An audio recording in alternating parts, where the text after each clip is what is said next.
something a little bit different, but really, really interesting area, and something that for filmmakers and for program makers is absolutely huge and vital. We have Joe Booth next from Social Media Makes Sense, who's going to talk about some of the campaigns that they've run for programs like Poldark and Endeavour and Victoria, which have been hugely successful. Please welcome Joe to the stage. Thank you. Oh, yes, I will need that, thank you. Wow, how do I follow that? No pressure, hey? So as you can see, my name's Jo and I'm from Social Media Makes Sense. And again, thanks Steph for inviting me. Steph asked me to basically talk you through our story as a company and kind of how we came about.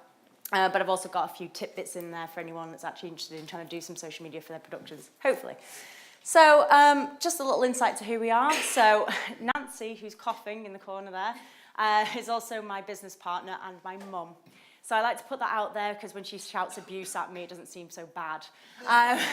She didn't make the cut of the photograph, the team photograph, though. This is my revenge.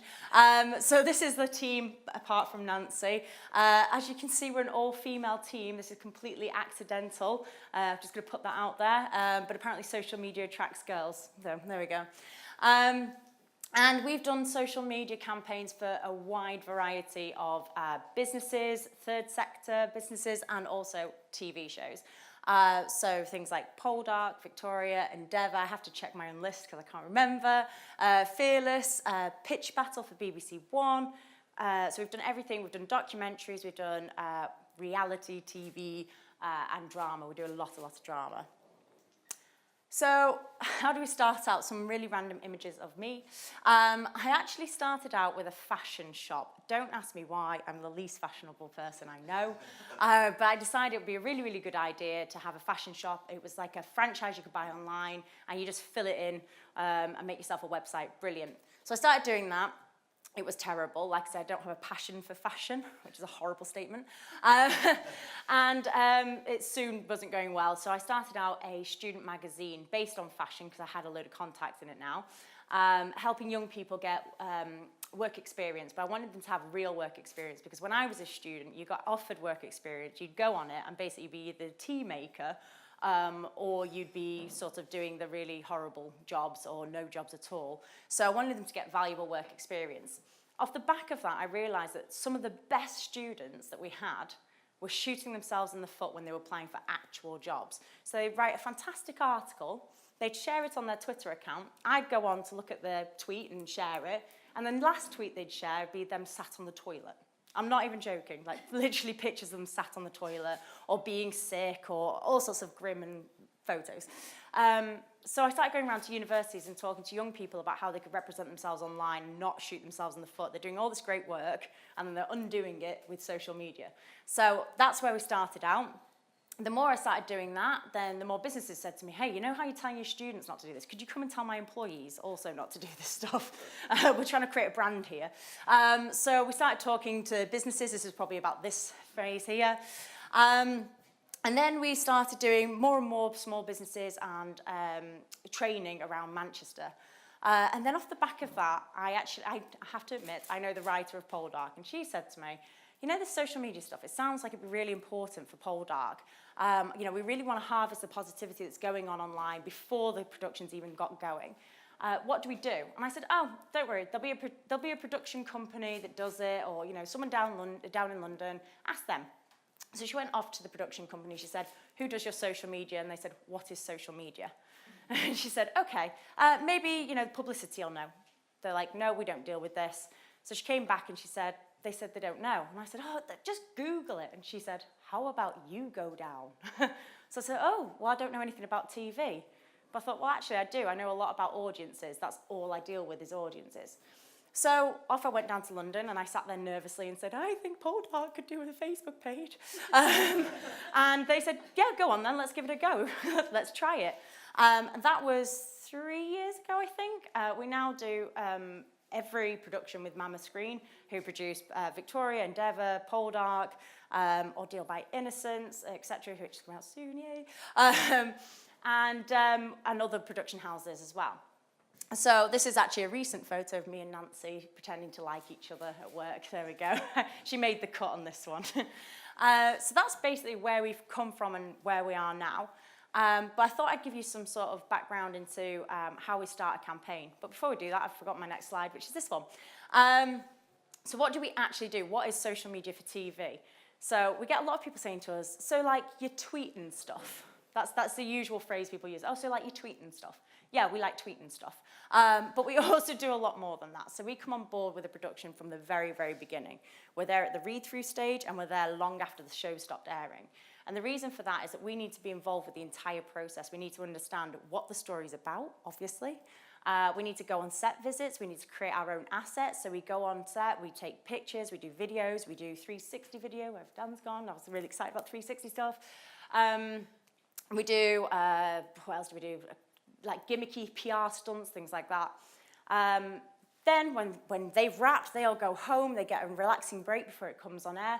That's when our work starts. So we start turning those assets into bigger, better planned projects, basically, for online. So it might be things like cutting the interviews into different sequences that we think are funnier. It might be trying to organise Q&As with cast. It might be trying to get hold of crew. By the way, people are really interested in the crew. A lot of people think, oh, people only care about the cast. But actually, online, there's a lot of hunger for crew interviews, because people are really interested in what goes on behind all of that. So we do that. Then when it goes out, we live tweet, which I think is in here somewhere, post live along TX. So as you're watching on screen, Poldark galloping across the countryside on the coastal road, you will see a tweet that marries the exact image. And that's us. We're sitting there putting those images out and captioning them. We then also engage with people. So if they say, oh my God, I'm just loving this dress or this or whatever, we like, comment, share those posts as well.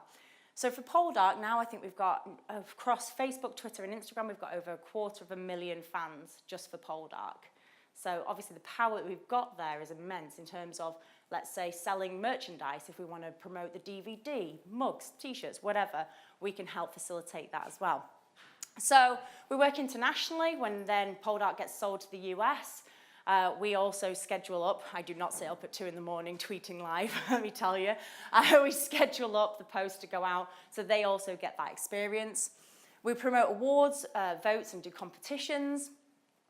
We start conversations with the audience continuously. So again, from sort of it depends on the series. If it's a returning series, obviously whilst we're filming, I'm still talking to them. But if it's a brand new series, you don't care about it until you've watched it. So I can't just start randomly talking to you because you'd hate me. So we wait until that TXs. And we promote the show, like I said before, pre-TX, during TX, and after. Because it's just as important that we don't drop dead, I said, drop off the face of the earth. If you've been having a really good experience with a brand and they just suddenly stop answering you, it's a bit weird. So we try and continue that conversation. Hopefully, if there's going to be a second series or more, we then keep that platform warm until it comes out as well. And then we do our in-house asset making, so like I said before, videos, stills, etc., and filming our own EPK content. So just a few things that we do, really, like tweeting stuff. Ta-da! So let's take a look at Poldark. I've actually... oh, here we go. So for those of you that don't know, does anyone watch Poldark, just out of interest? Wow, that's really... Okay, one person. 2 people. Okay, well, in its first series, BBC One recorded its highest rating share for the first 3 months of a year in a decade. So it's a really popular show, I promise, just maybe not amongst this room. We're about to air Series 4, so it's obviously popular. We're going into the 4th series at the moment. Very, very popular worldwide, particularly in the US. We have actually more US fans on our Facebook account than we do UK, which I find really odd. So a lot of our posts, we have to time and put them out in line with the US, not just the UK. And we've been winner of lots of different awards, but some of them that we've helped get us towards.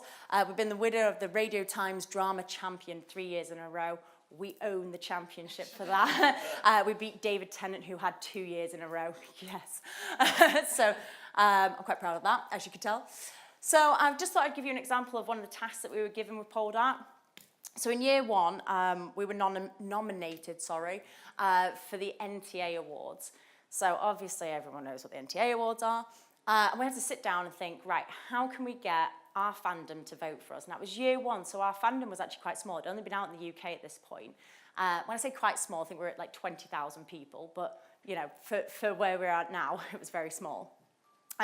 So we had to think, okay, how can we get our fans to hear and know about what we're doing and vote for us? Because it's actually really hard to get people to click through onto a website, go through all the options, find you, click it, and then put their email address in. It's a very big commitment from them. Also again, in 2017, we were nominated for the Best Period Drama again by the NTA. So let's go. So the idea was we wanted to offer them something exclusive. I thought putting another picture still from behind the scenes is just not going to cut it. It had to be engaging, it had to be shareable. I wanted people to see it, love it, take ownership of it, and share it to their friends, because even if they hadn't seen the show and they're not going to vote for it, it might get them interested in watching it down the line. We shared mostly via Facebook. We did actually use, I think we used both Instagram and Twitter, but our main priority was Facebook. We had to really consider the time of day. We had to look at when people come back from work, when they've actually got the time to vote. The length of the clip we were going to use, which gives you a clue that it was a video and not a picture.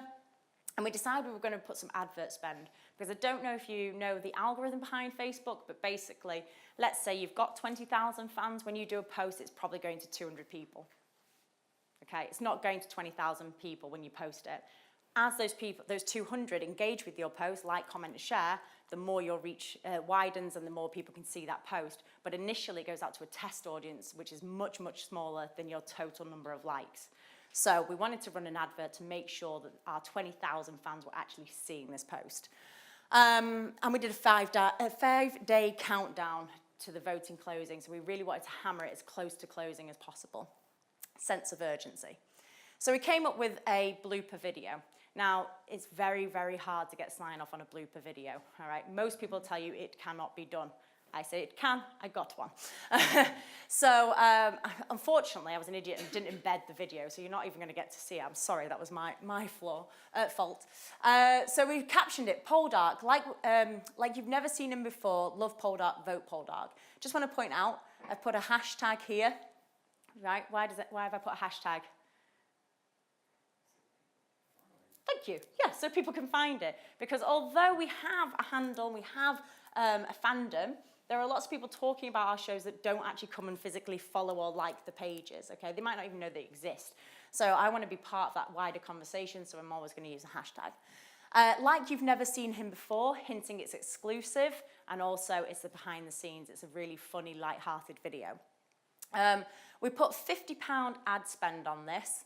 It got over 70,000 views, 194,000 reach, so that's people that have seen it in their feed, 611 shares, and 204 comments at the point that I took the screenshot. So we were quite proud of that. Here's how the spend went. So you can see paid reach was 112,000, 37,000 people took an action. So it might be clicking on the video or it might be clicking through and doing something more. Does it say how many clicks we've got? No. Oh, yes, there it is, link click. So 311. Doesn't sound that much, but like I said before, trying to get people to go and make a commitment like that is really, really hard. So I was proud of 311 on that. This wasn't the only part of the campaign, obviously. This was just the biggest part of it. So the result, we actually didn't win Best Drama. They made us our own award. Okay, so this was a shock to us all because it said Best Drama and it went to somebody else and we're like, oh. And then we're like, but the Impact Award goes to, and we're all flicking through the programme going, I don't see no Impact Award, what's that? They actually made us our own award. So I messaged the NTAs after the event and I kind of said, what was that about? We love it, thank you very much. Brilliant, Impact Award, sounds great, but what is it? And this is their response. We really were overwhelmed by the public's response to Poldark. They just about shared with us all of Aidan's key Ross moments throughout Series 1. As evidenced by the top 4 shortlist new dramas, the public have great taste. And to make the shortlist, many millions of votes have been cast. So obviously we did a really good job in getting people excited, just maybe not focusing them on one particular element of the show. So anyway, we got our own award, which I thought was a win, definitely. So this is my other bit. So we're still hard at it. Obviously, we're about to go into series 4. And sometimes it can be really, really boring. We don't have anything to put out. We've got days, months, weeks that go by where we don't have any new material to put out. So we have to keep people engaged. So I'm just going to read you this tweet. A lady called Jennifer tweeted us. I dreamed that Poldark had a talking grasshopper as a character. It helped Ross escape from the French and made risque comments about Demelza when she hid it from a visitor in the bodice of her dress. Should I ditch my career to become a screenwriter? So I replied with a nice little gif of Aidan disapproving. Please don't quit the day job. Now, I didn't publicly humiliate her. I want you to notice I didn't retweet this and put this as a caption, okay? This was just a private conversation with that individual. It still got 24 likes. So 24 other fans saw that and liked it. We actually got, it says 2 comments, I think it was 3. Wow. But we got 2 comments from other people saying, oh my God, Poldark using GIFs, Poldark using Poldark GIFs is my new favourite thing. So that was quite nice. So then I started replying to them and talking to them. So we might not be putting things out every day as in fresh content, but we run a 365-day campaign for all our shows. So we have to sit there and go through the tens of thousands of notifications, find the funny ones, and reply with things like this. So yeah, we tweet and stuff. I just wondered if anyone's got any questions. That was a whirlwind tour, sorry. Ta-da! No. Oh my God, that's it. Yes. Are there actually best days to tweet and actually times and days? Okay, so this is such a rubbish answer, but it depends on your audience, okay? So what you want to look for is not a peak time to post, because if it's a peak time, more people are posting, which means you're going to be less visible. So you need to find times of day when your audience are interested. If you have a Facebook page, it has insights. If you go to the insights, click on the word posts, it will give you a graph of your audience, when they're online, which days of the week and which times. You can then make a decision that's best for you. But obviously, morning before work, so 7:30 in the morning, 1 o'clock at lunchtime, and any time sort of after 5 o'clock up till about 10 o'clock are good times to post, because people aren't in work. They shouldn't be on Facebook in the office. And then, like I say, when going internationally, it might be 2 in the morning. So I don't like giving times, because the peak times aren't always the best times. But if you think about the daily lives of people, then usually morning, lunch, and dinner are the best ones. Yes. So. With kind of promoting a show and not selling a product as such, how do you kind of quantify or prove a return? What are our KPIs for it? So things like the awards, kind of the amount of clicks that we get, visibility, digital mentions. So we look at the amount of hashtags, the amount of people talking about the show during TX. We also look at the amount of people that are talking about it monthly. So right now, I don't know the stats off the top of my head, but I could say 100,000 people were talking about Poldark last month, even though the show isn't going on. So for the production company, it's about having that voice and having people continue to talk about their production when it's not on. People are going to talk about it when they can see it. So it's about making sure people are talking about it as a product throughout the year as well. Then also how many international sales it gets. So we were running a campaign, actually a freebie for one of our clients. They gave us a load of work, and I said, oh, do you know what, this one, we weren't involved from the beginning, but we'll just do a few assets as it's going out. So we did that, didn't think anything of it. I then get an email from their commercial director saying, don't know what you're doing on Twitter, but it's working, keep doing it. And basically, a lady who worked for a broadcaster in the US had emailed him and said, I know this is terribly cheeky. We're not going to buy your show and sell it here because it doesn't fit with our channel, but I'm desperate to watch it personally. Could you send me links? Is that too much to ask? So they were like, well, you know what? It's reaching those people. It's reaching the right audience for them, even though it wasn't a right fit for her channel. So every single one of our production houses has a different sort of criteria, but a lot of them don't have a specific. They don't say we want X million views or we want this many countries to be talking about us. It's more the continuous conversation they want. Yes, Nance? I was also going to say that commissioners are starting to look more and more at whether you've got following and whether you've got, credibility in the online space, or whatever we call it. I'm too old to know all this stuff. So it's about keeping your reputation up there as much as anything, so it might not actually directly be commercial, but it gives you the credibility. Well, we're working with a company at the moment who have yet to be commissioned, but they have an idea for a program that they really want to get off the ground, and they're kind of doing it anyway without backing. But their purpose is to get as much visibility as possible and as much following, because when they do go to commissioners, the first thing they want to know is, do you have an audience? And they can say, yeah, here's this many Facebook fans, here's this many Instagram fans, etc., etc. So commissioners are looking at that. So how would you kind of, say someone's got a new project, what would you kind of recommend as their goals for the project? Or apart from like choosing yourself, how to choose someone to deliver that for you? You know, what to look for in someone's work? So in terms of you're looking for a company to run your social media, ask them what results they expect to get and give them deadlines, right? The thing that annoys me the most about other social media companies, we obviously don't do this, is they say, oh yeah, we're going to do this, and this, but they don't actually say how many posts they're going to do. They don't say what results they're going to get, etc. Now, having said that, it's very, very hard for them to say straight off, oh yes, we're going to get 100 likes and we're going to get this many reach. Until they've had to play around with your pages to see what the kind of uptake is, they can't give you that information. But what they can say to you is, this is the creative storyline, this is how many posts we think we should do, we might drop some, we might do more, etc. But a lot of them just kind of go off, you don't see much happening, you panic, and quite rightly, and they say, oh, well, you know, we've got this happening, we're putting this much spend on an advert. It's better to have organic reach than it is to pay for it. So I would rather you spent your money working with somebody that believes in building you slowly and steadily than just paying for it and getting people's bums on seats, basically. Because once they've paid, they're not actually that interested in you. So, you know, I might see an advert in my feed, like it, and then I move on with my life. Whereas if I bought into your story about what you're talking about, then I'm going to keep coming back and engaging. In terms of if you're going to do it for yourself, I'd pick one platform and ace it. Don't spread yourself too thinly, okay? Everybody's like, oh, you should have Facebook, you should have Twitter, you should have Instagram, you should have YouTube channel, you should have Snapchat. Oh my God, why aren't you on this? Okay, there's just too many platforms, so do one and do it well. I think in terms of engagement, Facebook's your best because you can have video in there and really get sort of people's interest. Twitter's much more kind of like events like this. You can talk in the room, you can be liking hashtags, etc. And for transmission, it's really good for live posts. But if you're not at that stage, then I wouldn't bother.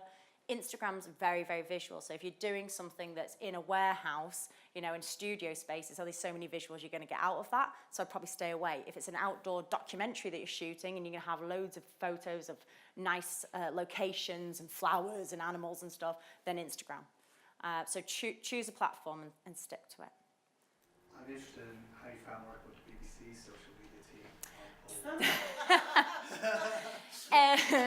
Got to be careful what I say because this is being filmed. I actually work with the BBC a lot internally as well, so they hire us to deliver training internally. So I know a lot of how they work, which makes my life a lot easier. But every broadcaster has a completely different way of working, system, everything. So for me, what I love about the BBC is they actually say, as long as you don't say the word BBC in any of your content other than watch it on at BBC One, they're cool. They're like, yeah, go for it, that's fine, run the channel, that's fine. ITV, where you'd think they'd be more relaxed, excuse me, they're like, hey, we've got a commercial element to this, so if you're going to be putting stuff out, we want to be really careful about what you put out, when you put it out. Don't promote books. So let's say, for example, with Victoria, obviously Daisy writes novels as well. We can promote the novel about Victoria, but not her other novels, because that's not part of their deal. So you just have to learn on the job of every production's different and every broadcast is different. Have you had problems with Ofcom? Nope. Yes, thanks. Jinx us. No. So obviously. So every post that we put out has a sign-off process. So the content itself, if it's come from the actual finalised footage, we're okay to use that. It's going to be on TV, so we can crop it, use it, that's fine. But if it's anything we've taken ourselves, we have to get sign-off from the cast member, any crew featured, their agents, their publicists, the execs, the publicity team, the channel. before we can even use a picture. So it can take us up to like 6 weeks to get permission on one photo. Yeah, it's a lot more work than it sounds. Any other questions? Yeah. There's a lot of stuff around at the moment that Facebook's changing its algorithms and how you get seen and everything. There's lots of kind of scare tactics that you have to pay to be seen and that. What's your take on that, and how do we overcome that? Because some of us have got pretty good at the Facebook side, and then suddenly we're going, oh my God, have I got to relearn how to do it all? Yes, you will in some respects, but not entirely. So basically what they're trying to do is quality filter. So they're trying to make sure that the really, excuse my French, but crappy publishers who are just doing clickbait stuff aren't getting the visibility that they are at the moment. So it's more about them filtering out the crap and promoting the good. So as long as you've got good quality content and it's engaging, that's the most important thing. A lot of people just put things up, it's pretty, I like this. That's fine and dandy, but does it make someone feel something? Do they have an emotion about that? If so, what's the emotion going to be? Can they like, comment, and share on it? So make sure that the captions you're putting also spark an emotion. Don't do the, how do you feel about this? And I have seen a lot of that. Make sure it's a bit more conversational. I would say make sure that you're analysing each post, and it sounds really laborious, but if you want better results, you've got to look at each one. The ones that are doing well, do more of. The ones that are doing badly, axe. Give things 3 chances. If you decide that after 3 chances it's not doing well, don't do that kind of thing again. Do you have to pay for it? It's like anything. If you want to be in a magazine, a really good press release will get in, but you're not going to get featured every time. So sometimes you have to pay for it. I think of it like that. Yes? Do you mainly post direct into Facebook and Twitter, or do you use things like scheduling software like Hootsuite? And what's your opinion on the difference? Both. So when we're doing international stuff, we already know exactly which content we're going to use because we've done it. We do a sort of trial run in the UK first, and we only schedule the best content. So let's say we do 6 live posts during an episode of Victoria. We'll probably do 3 when it goes out in the US, and we'll use scheduling software like Hootsuite. The problem with using scheduling software is things can go wrong, and I will hold my hands up. They've gone wrong for us in the past. When Victoria Series 2 went out, it was during the US presidential election, and they decided to bump it 1 week, and they didn't tell us. So it ran consecutively for 7 weeks, missed a week, and then played at 8. But they didn't tell us, so we ran consecutively 8 weeks. So I'm fast asleep, 2 a.m. Sunday night, and obviously we gave out all the final episode content. Luckily, it was not our fault. The channel had told us it was running consecutively, so I was able to go, wasn't me. But fans were going, oh my God, can't believe you've done this. To which I had to be a bit like, well, it's history. If you don't know she has another baby, right? Didn't spoil that much for you. There was genuine complaints about the new baby, and I was going, really? So we just had to own up and say we're terribly sorry. We scheduled this from within the UK. Here's an extra special something. I can't remember what we put out, but probably an exclusive clip just to sort of damage control that. I prefer to schedule within each platform, but there's only so many hours in the day. You actually have, if you're doing video, for example, uploading directly into Facebook, you get more space, and so you do on Twitter as well. So if you're using Hootsuite, I think it's capped at 3 megabyte, but I can't remember what the thingies are. I don't do the uploading anymore, I can't remember. But you're better off doing it within the platforms themselves. Do you see better engagement within the platform yourself? Something I've seen some of the time, and something I've read quite a lot, is that you'll get better engagement within the platform rather than with... The platforms want you to use the platforms, so they're going to reward you for doing so. But the amount that you see for us is quite small, so I'm willing to use external platforms as well. One thing I will say that makes a massive difference is subtitling.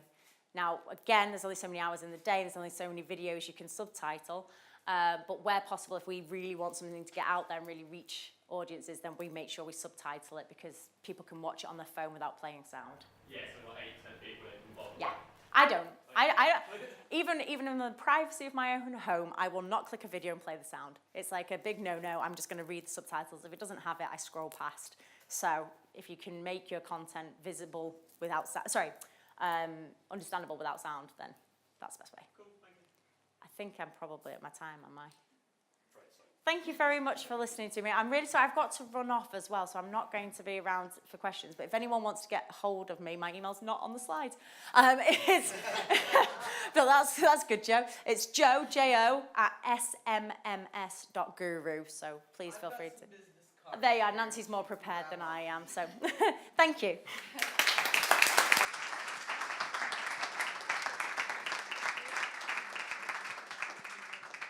Fantastic. Joe, thank you so much.